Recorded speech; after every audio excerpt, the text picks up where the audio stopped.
स्वागत है दर्शकों आप सभी का आवाज़ इंडिया के इस स्पेशल प्रोग्राम में। आज है फादर्स डे और इस इवेंट पर हम आपके लिए पेश कर रहे हैं ये एक स्पेशल प्रोग्राम।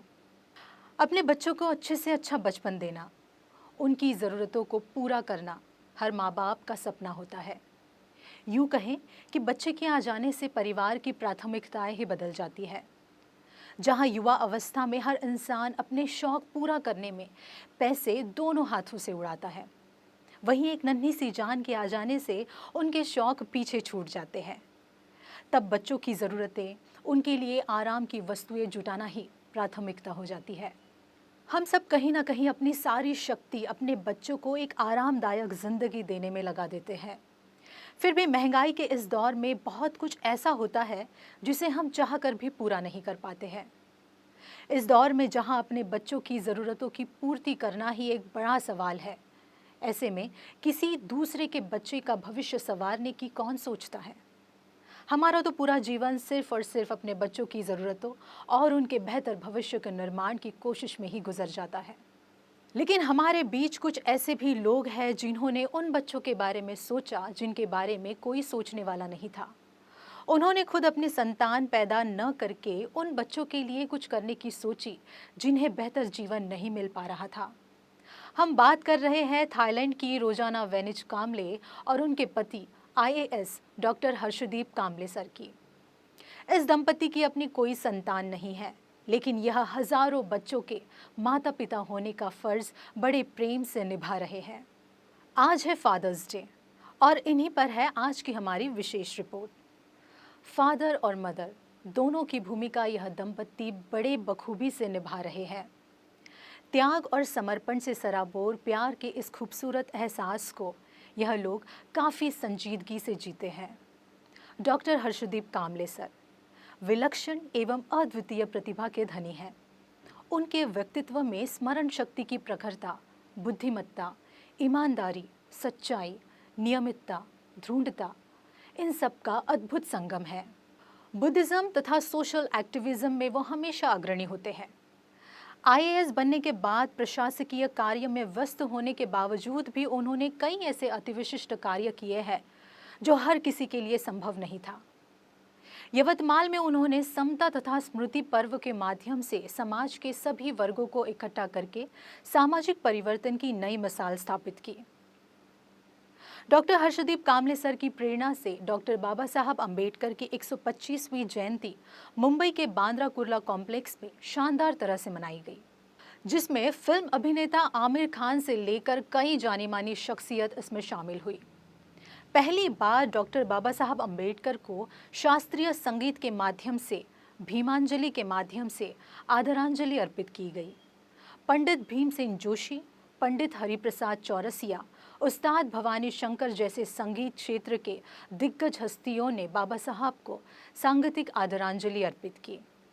डॉक्टर हर्षदीप कामले सर के प्रयासों से यह संभव हुआ। डॉक्टर हर्षदीप कामले सर और उनकी जीवन संगिनी रोजाना वेनिज कामले ने औरंगाबाद में भारत के पहले लोकुत्तरा इंटरनेशनल भिक्खु ट्रेनिंग सेंटर का निर्माण किया और उसे भिक्खु संघ को डोनेट कर दिया। डॉक्टर हर्षदीप कामले और रोजाना वेनिज कामले ने औरंगाबाद में पहली बार ग्लोबल बुद्धिस्ट कांग्रेगेशन का आयोजन किया। उन्हीं के प्रयासों से परम पावन दलाई लामा समेत देश विदेश के हजारों भिक्खु इस सम्मेलन में सम्मिलित हुए। आज तक हजारों बच्चों को उन्होंने शिक्षा के लिए मदद की। कोरोना संक्रमण के कारण प्रभावित महाराष्ट्र के लगभग 20,000 फैमिलीज को उन्होंने राशन का दान दिया। ऐसे कई अनगिनत काम हैं जो हमारे Buddhist IAS officer doctor Harshdeep Kamble और उनकी जीवन संगिनी रोजाना वेनिज कामले मैडम ने किए हैं। लेकिन इससे भी ज़्यादा त्याग और समर्पण जो उन्होंने समाज के लिए किया है, जिसके बारे में आज हम इस विशेष रिपोर्ट के जरिए बताएंगे। मैक्स महाराष्ट्र को हर्षदीप कामले सर द्वारा दिए गए इंटरव्यू को आधार बनाकर हमने यह विशेष फीचर बनाया है। इस रिपोर्ट को सुनने समझने के बाद आप भी मन ही मन में उनकी सराहना किए बगैर, उन्हें साधुवाद दिए बगैर नहीं रहेंगे। तो आइए देखते हैं हमारी ये विशेष प्रस्तुति। महाराष्ट्र के वरिष्ठ प्रशासनिक अधिकारी डॉक्टर हर्षदीप कामले सर अपनी प्रशासनिक तत्परता, समर्पण विभिन्न सामाजिक उपक्रमों में सहभागिता के कारण सर्वपरिचित है। उन्होंने महाराष्ट्र में विभिन्न विभागों के महत्वपूर्ण पदों पर गौरवास्पद कार्य किया है। समाज के अंतिम व्यक्ति तक अपने ज्ञान तथा कौशल्य के बल पर अधिक से अधिक लाभान्वित कैसे किया जा सकता है, इसके लिए डॉक्टर हर्षदीप काम्बले सर सतत प्रयासरत है। कोरोना लॉकडाउन की पार्श्वभूमि पर डॉक्टर हर्षदीप काम्बले सर का इंटरव्यू जो मैक्स महाराष्ट्र पर वरिष्ठ पत्रकार रविंद्र आंबेकर ने लिया, उसे देखने के बाद लॉकडाउन से मुरझाए मन पर सूरज की रोशनी छा गई। सर के इंटरव्यू में एक तरफ संकट की गोद में छिपे हुए व्यापार के अवसर दिखे, तो दूसरी ओर मेरा स्वयं, यह मेरे मन का अहंकार झट से टूट गया। अपने अहंकार से दूर जाने वाली सीख इस इंटरव्यू से हमें मिली। लेकिन इस इंटरव्यू में जो पर्सनल बात डॉक्टर हर्षदीप काम्बले सर ने शेयर की, उसके बाद सर की दूरदर्शिता, प्रगल्भ सोच, उनकी महानता, त्याग, समर्पण से आंखें नम हो गई। आज के दौर में कोई ऐसे भी सोच सकता है, ये बात बिल्कुल दिल को छू गई। रविंद्र आंबेकर ने डॉक्टर हर्षदीप काम्बले सर को 50वें जन्मदिन की मंगल कामनाएं देते हुए सवाल किया कि उनकी पत्नी जो मूलतः थाईलैंड से है, उनसे भेंट कैसे हुई और फिर विवाह कैसे हुआ। इस बात पर जवाब देते हुए डॉक्टर हर्षदीप काम्बले सर ने कहा कि वैसे तो मैं जन्मदिन नहीं मनाता, लेकिन आपने तथा हजारों लोगों ने मंगल कामनाएं दी है, उसके लिए आप सबको बहुत बहुत धन्यवाद। मेरी माँ आई ने मुझे लोगों की सेवा करना तथा धम्म संस्कार दिए हैं। साथ ही डॉक्टर बाबा साहब अम्बेडकर के विचारों की प्रेरणा दी। मैं प्रशासनिक कार्यों के साथ साथ धम्म कार्य भी करता हूँ। डॉक्टर हर्षदीप काम्बले सर ने कहा कि मेरी पत्नी थाईलैंड से है। वह अपना बिजनेस संभालकर कई देशों में बुद्ध की शिक्षाओं का प्रचार प्रसार कर रही है। वह थाईलैंड के प्रसिद्ध भिक्खु, जिन्हें थाईलैंड के राजमहल में होने वाले कार्यक्रमों में आमंत्रित किया जाता है, ऐसे वरिष्ठ भिक्खु है, उनकी सेक्रेटरी के रूप में कार्य करती है। हमारी पहली मुलाकात 9 साल पहले धम्म कार्य के निमित्त बोध गया में हुई। फिर मैंने उन्हें भारत में आयोजित विभिन्न कार्यक्रमों में सहयोग करना शुरू किया और यह दोस्ती धीरे धीरे प्रेम परिणित हो गई। यह मेरी समझ में नहीं आया, क्योंकि इतनी व्यस्त नौकरी और कई सारे सामाजिक कार्य, इसलिए सच में शादी करनी चाहिए? यह सवाल बार बार मेरे मन में आता था। मेरी पत्नी भी बिजनेस और धम्म कार्य में व्यस्त होने के कारण उसने भी कभी शादी के विषय में नहीं सोचा। लेकिन बाद में मैंने भी उनसे कहा कि मैं एक IAS अधिकारी हूँ और समाज कार्य भी करता हूँ, इसलिए आप सोच समझकर निर्णय लीजिए। काफी समय बाद उन्होंने हाँ कहा और इस तरह हम दोनों अलग अलग देशों से, जिन्होंने शादी के विषय में कभी सोचा नहीं था, वो एक हो गए। बुद्धगयाला गेल्यानंतर तिथे पहिल्यांदा ॲक्च्युली माझ्या पत्नीची आणि माझी भेट झाली आणि ती पण माझ्याच वयाची आहे आणि ती ह्या सगळ्या गोष्टींमध्ये आधीपासून असल्यामुळे तिचंसुद्धा असं काही प्लॅन नव्हतं लग्न वगैरे करायचं. परंतु ह्या ओघामध्ये आमची ती भेट झाली. मग आम्ही मिळून धम्माच्या बाबतीमधले बरेचसे प्रोग्राम्स आम्ही घेतले. मग ती ओळख पाळख आमची वाढत गेली आणि त्याच्यानंतर मग मात्र मी सांगितलं आता ते थायलंडचं असल्यामुळे इथलं कल्चर कसं आहे, इथली सामाजिक परिस्थिती काय, याबद्दल त्यांना जास्त जाणीव नव्हती. पण मी सांगितलं की माझी नोकरी आहे, ही IASची नोकरी आहे आणि त्याच्यामध्ये म्हटलं कुठले रिलेशन्स जर ठेवायचे असतील तर काही मला मॉडल कोड्स आहेत ते मला फॉलो करावे लागतात, एथिकल कोड्स आहेत ते फॉलो करावे लागतात. आणि मध्यंतरी माझ्या वडिलांची तब्येत जी आहे ती जरा फार नाजूक झाली होती. तर तेव्हा मग मी ठरवलं, मी विचारलं की म्हटलं की आता we should take a call on this, की मला वाटतं म्हटलं की असं. मग त्यांनी बराच विचार करून मग होकार दर्शवला. म्हणजे एकंदरीत असं झालं की आम्ही दोघेही जण, ज्यांचा कधीच लग्न करायचा काही जास्त विचार नव्हता, ते ह्या निमित्ताने एकत्र आले. यह सब घटित हुआ क्योंकि हम धम्म में कार्य करते हैं और भगवान बुद्ध के प्रतित्य समुत्पाद के सिद्धांत के अनुसार प्रत्येक घटना का एक कारण होता है, ऐसा ही हम मानते हैं. इसलिए लोकत्तोरा भिक्खु ट्रेनिंग सेंटर का निर्माण कर हम भिक्खु संघ को दान कर पाए.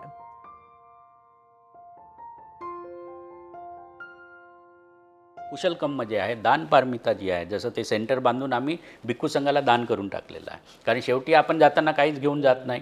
मग ही दानपारमिता आणि ॲक्च्युअल आपल्या जीवनामध्ये बुद्धाचे विचार कसं आपण पाळायला पाहिजे ते आम्ही शिकवायचा नवीन जनरेशनला प्रयत्न करतो. आणि मला याचा खूप फायदा झालेला. प्रशासनामध्येही मला खूप फायदा होतो. कुठलाही निर्णय घेताना माझं डोकं एकदम क्लिअर असतं की आपल्याला हे करायचं आहे आणि हे का करायचं आहे ते सुद्धा मला क्लिअर असतं. कारण मी मेडिटेशन करतो, विपश्यना करतो, त्याचाही फायदा जो आहे तो मला फार जास्त होतो. आणि शेवटी आपण बुद्धाने जसं म्हटलं की अटॅच राहिलो तर जास्त विचार जे आहेत ते आपल्यामध्ये निर्माण होतात.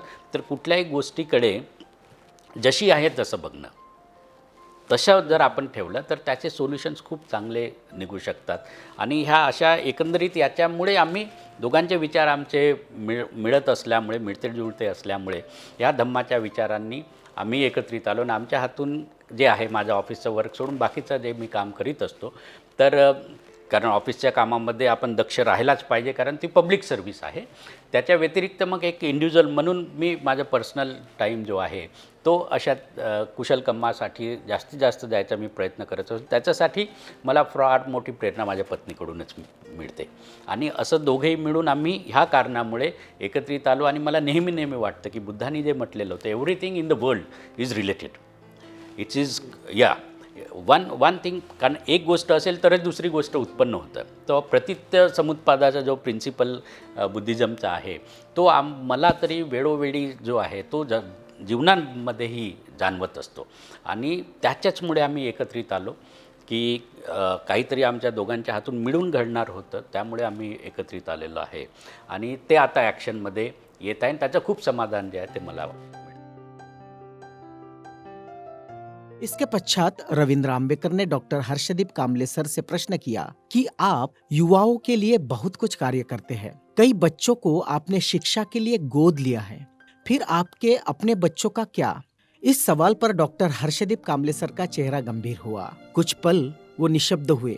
डॉक्टर हर्षदीप काम्बले सर की आंखें नम हो गई। इस प्रश्न का उत्तर सुनकर जैसे हम शॉक हुए, आप भी शॉक हो जाएंगे। इस संवाद को हमने 4 बार सुना। डॉक्टर हर्षदीप काम्बले सर ने ये कहा कि हम दोनों ने यह निर्णय लिया है कि हमारी कोई संतान नहीं होगी। समाज के जरूरतमंद बच्चों की सहायता करना, उन्हें अपने पैरों पे खड़ा करना ही हमारा निर्धार है। काय आहे की आता मी जेव्हा सांगितलं की लहान आधीपासूनच मी थोडासा सामाजिक काम करण्यामध्ये मला इंटरेस्ट आहेच आहे. आणि धम्माचंही काम जे आहे ते आता आम्ही सुरू केलेलं आहे. तर ही सगळी जी मुलं आहेत, जेव्हा मी बघतो की एवढी सगळी मुलं सोबत काम करतायत आणि बऱ्याच ठिकाणी जिथे जिथे मी गेलेलो आहे तिथे जी मुलं गरजू मुलं वाटलीत, हुशार मुलं वाटलीत, त्यांना नेहमीच मी शिक्षणासाठी प्रमोट करीत आलेलो आहे. आणि त्यांना मदतही आपण बऱ्यापैकी जी आहे ती करायचा माझा प्रयत्न असतो. हे करीत असताना मी असं बघितलं की आपल्या स्वतःच्या रिस्पॉन्सिबिलिटीज, आपल्याला जर आणखी जास्त काम करायचं असेल तर स्वतःच्या रिस्पॉन्सिबिलिटीज आपण कमी करायला पाहिजे. तर आता मला कुठले शौक नाहीत, ती माझी रिस्पॉन्सिबिलिटी स्वतःच्या असणाऱ्या ज्या आहेत ते कमी करायच्या प्रयत्नाचा एक भाग आहे. आणि ही सगळी मुलं बघून मला असं वाटायला लागलं की आपण खरोखरीच आणखी स्वतःचं मूल ठेवणं आवश्यक आहे का. आणि कसं आहे की जे आपण जास्त जणांसाठी करायचं असेल तर थोडासा विचारपूर्वक मग ह्या सगळ्या गोष्टी आहेत त्याचं करायला पाहिजे. कारण मग आपण मुलं बाळं झाले तर त्या रिस्पॉन्सिबिलिटीमध्येही आपण अडकून पर्सनल रिस्पॉन्सिबिलिटी होऊन जाते. मी आणि माझी पत्नी आम्ही दोघांनी खूप विचार याच्यावर केला आणि मग तेव्हा आम्ही ठरवलं की we have taken a very conscious decision not to have any child. आणि मुलं जे आहेत ते मुलं बाळं स्वतःची जी आहेत ती होऊ द्यायची नाही असं आम्ही ठाम निश्चय केला. आणि ही जी मुलं, समाजातली जी मुलं आहेत त्यांनाच पुढे आणायचं, त्यांच्यावरच आपले रिसोर्सेस जे आहेत ते खर्च करायचे, असा आम्ही निर्णय घेतलेला आहे. We are very happy with it. जी हाँ, यही सच है जो आपने सुना। आज के इस दौर में जब हर कोई अपने बारे में सोचता है, मैं मेरा, इसी पर अक्सर सोच समाप्त होती है। ऐसे वक्त में डॉक्टर हर्षदीप काम्बले और रोजाना वेलिश काम्बले, इस दंपत्ति ने अपना सब कुछ समाज के बच्चों के लिए समर्पित किया है। यह दान भावना की, त्याग समर्पण की अनोखी मिसाल है। ऐसे इस आदर्श दंपत्ति पर समाज को नाज है, अभिमान है। हमारे लिए इस दंपत्ति ने आसमंत की ऊंचाई हासिल की है। सम्राट अशोक ने अपने बच्चों को धम्म प्रचार के लिए श्रीलंका भेजा था। डॉक्टर हर्षदीप काम्बले और रोजाना वेनिश काम्बले मैडम ने समाज के बच्चों को अपने बच्चे मानकर भगवान बुद्ध, बाबा साहब डॉक्टर अंबेडकर को अभिप्रेत प्रबुद्ध भारत की दीक्षा में पहला कदम उठाया है। डॉक्टर हर्षदीप कामले सर ने कहा कि मैं जहाँ भी जाता हूँ, कई सारे बच्चे, युवा मेरे साथ काम करते हैं। उनमें बहुत कुछ अभावग्रस्त, कमजोर और आर्थिक स्थिति से संपन्न नहीं है। उन्हें मैं मदद करते रहता हूँ। यह कहते हुए मुझे एहसास होने लगा कि युवाओं के लिए कार्य करना है तो अपनी जरूरतें कम करनी होगी, ज्यादा से ज्यादा काम करना होगा, तो अपनी कुछ जिम्मेदारियां भी कम करनी होगी और तथागत के उपदेश के अनुसार मोह से दूर रहना होगा। इन सारी चीजों पर गहराई से सोचने के बाद और उनके परिणामों पर चर्चा करने के बाद हम दोनों ने यह निर्णय लिया कि अपनी कोई संतान नहीं होने देंगे। अपना बच्चा नहीं होगा। समाज के जरूरतमंद बच्चों की मदद करेंगे, उन्हें पढ़ाएंगे और बढ़ाएंगे। इस तरह जीवन का बहुत बड़ा निर्णय हमने ले लिया। हमारी जो साधन संपत्ति है वह सब कुछ गरीब बच्चों पर खर्चा करने का हमारा निर्धार है। हम इसे ही हमारा कुशल कर्म मानते हैं। इन बच्चों से हमें बहुत प्यार मिलता है। हमेशा युवा बच्चे सब दिन रात काम करने के लिए तत्पर रहते हैं, इसलिए अपने बच्चों में उलझकर नहीं रहना है। यह निर्णय बहुत सोचने के बाद लिया। डॉक्टर हर्षदीप कामले सर के इस निर्णय में बुद्ध की प्रज्ञा, करुणा, समता, मानवीयता और अन्य के प्रति प्रेम और ममता का उत्कट भाव नजर आता है। डॉक्टर हर्षदीप कामले और रोजाना वेनिश कामले मैडम की यह सर्वोच्च दान पारमिता उन्हें ऊंचाई के शिखर तक पहुंचाती है। बुद्ध के पथ पर सम्राट अशोक और डॉक्टर बाबा साहब अम्बेडकर के विचारों पर मार्गक्रमण करते हुए डॉक्टर हर्षदीप कामले और रोजाना वेनिज कामले समाज के लिए दीप स्तंभ बन गए हैं। डॉक्टर हर्षदीप कामले सर इनकी दान पारमिता की मिसाल कोरोना संक्रमण काल में भी नजर आई। कोरोना संक्रमण के कारण प्रभावित हजारों लोगों को डॉक्टर हर्षदीप कामले सर तथा उनके मित्र परिवार ने राशन का दान दिया। महाराष्ट्र के लगभग 20,000 परिवारों तक ये दान पहुंचाया गया। मुंबई तथा नवी मुंबई में लगभग 7,000 फैमिलीज तक राशन पहुंचाया गया। डॉक्टर बाबा साहेब आम्बेडकर विचार महोत्सव समिति द्वारा मुंबई के धारावी, चेंबूर, दादर, प्रतीक्षा नगर, सायन, रमाबाई नगर, घाटकोपर, कांदिवली, सांताक्रूज, नायगांव, गोरेगांव, कल्याण, अंबरनाथ, उल्लासनगर, वहीं नवी मुंबई के रबाड़े, घनसोली, घोपर खैरनी, एरोली आदि क्षेत्र में जरूरतमंदों को राशन पहुंचाया गया। सफाई कर्मचारी, विधवा, निराधार, कलावंत आदि जरूरतमंदों तक ये राशन कार्यकर्ताओं ने पहुंचाया। नांदेड़ में ईद के दिन मुस्लिम परिवारों तक राशन दिया गया। जयपाल गायकवाड़ और प्रसन्नजीत वाघमारे एवं टीम ने नांदेड़ में लोगों को राशन पहुंचाया। यहाँ लगभग 1,000 फैमिलीज को इसका लाभ मिला। औरंगाबाद में 2,000 फैमिलीज को राशन का दान दिया गया। विशेषतः बुद्ध विहारों में भंतेजी तथा अन्य इलाकों के जरूरतमंदों तक अनाज पहुंचाया गया। पुणे में भी 2,000 फैमिलीज तक राशन पहुंचाया गया। यवतमाल में पारधी, कोरकू, आदिवासी, बंजारा तांडा क्षेत्र में भी लोगों तक राशन पहुंचाया गया। नागपुर में भी लगभग 3,000 फैमिलीज तक अनाज का वितरण किया गया। इसी तरह अमरावती, भंडारा जैसे शहरों में भी डॉक्टर हर्षदीप कामले सर ने मदद पहुंचाई। त्याग, समर्पण और दान भावना की ये अनोखी मिसाल शायद ही मिलती हो जिसे डॉक्टर हर्षदीप कामले सर ने संजो कर रखा है। ऐसे इस हुनर, संवेदनशील, कृतिशील, समर्पित व्यक्तित्व के लिए चंद पंक्तियां हमें याद आती है। अपने लिए जिए तो क्या जिए, ऐ दिल तू जी जमाने के लिए। ब्युरो रिपोर्ट, आवाज इंडिया टीव्ही। परिस्थिती ही जरी असली तरीसुद्धा माणूस नक्कीच त्याच्यामधून बाहेर येईल आहे। यावेळेस आपल्याला बुद्धाची करुणा जी आहे ती नक्कीच आपल्याला मदत करेल आणि मेडिटेशनच्या याच्यामुळे हा स्ट्रेससुद्धा जो आहे तो नक्कीच आपल्यावरचा कमी होईल आणि उद्याचा दिवस जो आहे हा नक्कीच चांगला असेल। माणूस फार हुशार आहे, ते नक्कीच याच्यावर लससुद्धा शोधून काढेल आणि ही टेम्पररी असणारी जी परिस्थिती आहे, nothing is permanent, that is what Buddha said. त्यामुळे हे सुद्धा परमनंट नाही, हेही आपण सगळ्यांनी लक्षात ठेवायचं आणि याच्यामध्ये खूप चांगल्या संधी आहेत। आम्ही नेहमी त्याच्यावर बोलत असतो, वेबिनार करत असतो। रवींद्रजी, मॅक्स महाराष्ट्रसुद्धा त्याच्यामध्ये खूप साऱ्या पॉझिटिव्हनेस जो आहे त्या विचार घेऊन येतात। So that is one very good thing आणि त्याच्यामुळे ह्यातून आपण बाहेर येऊन नवीन संधी आपण शोधायचाच प्रयत्न करायला पाहिजे। आपण सिन्सिअरली प्रयत्न केले तर यश नक्कीच आपल्याला मिळतं। तुम्हीसुद्धा सिन्सिअरली प्रयत्न करा, याच्यामधून नक्कीच आपल्याला यश मिळेल। आणि माझी कधीही काही मदत लागली तर मला सांगा, आय एम ऑलवेज रेडी। कारण मला असं वाटतं की चांगलं काम करायची संधी प्रत्येकाला मिळत नाही। चांगलं काम करायची संधी प्रत्येकाला मिळत नाही। Not everybody gets opportunity to do good work. मला जर काही कुशलकर्म करायची संधी मिळाली तर मला खूप आनंद होतो। मी दोन्ही हातांनी ती संधी घ्यायचा प्रयत्न करत असतो। त्यामुळे if I am useful, you feel that if I am useful for anything, please let me know. I will be there to help you. to the best of my resources possible. Thank you so much.